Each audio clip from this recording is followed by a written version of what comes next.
শুক্রবার সকাল মানেই হালকা পাতলা নাস্তা, কারণ দুপুরবেলা ভারী খাবার খাবে, এই জন্য শুক্রবার একদম হালকা পাতলা নাস্তা বানাচ্ছি। সকালে আজকে আইনটি বাবা বলতেছে সে পাকোড়া খাবে, তাই আলু আর বিটরুট দিয়ে মজাদার একটা পাকোড়া বানাচ্ছি। আলু, বিটরুট, নুডলস, এরপর পেঁয়াজ, কাঁচামরিচ, এই হালকা পাতলা মশলা দিয়ে ডিম দিয়ে একটা পাকোড়া বানাচ্ছি আইনটির বাবার জন্য। সকালবেলা সে আজকে একদম হালকা পাতলা খাবে, পরোটা খাবে না, তার গরম লাগতেছে, তাই এই জন্য দেখেন কালারটা কি সুন্দর আসছে। মজাদার একটা পাকোড়া বানিয়ে নিচ্ছি, একদম মচমচা।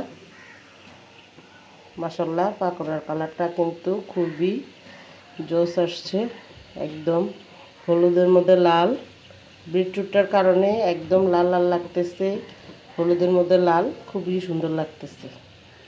আর পাকোড়াগুলো একদম মচমচা।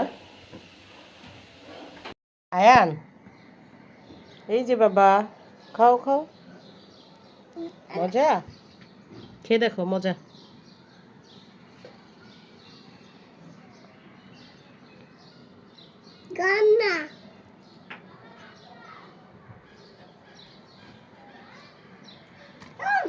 গরম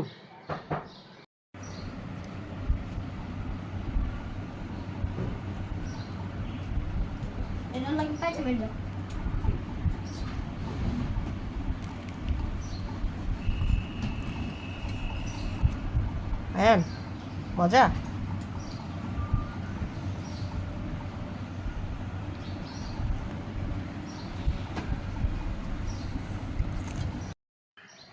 কেমন হয়েছে আন্টি? মজা।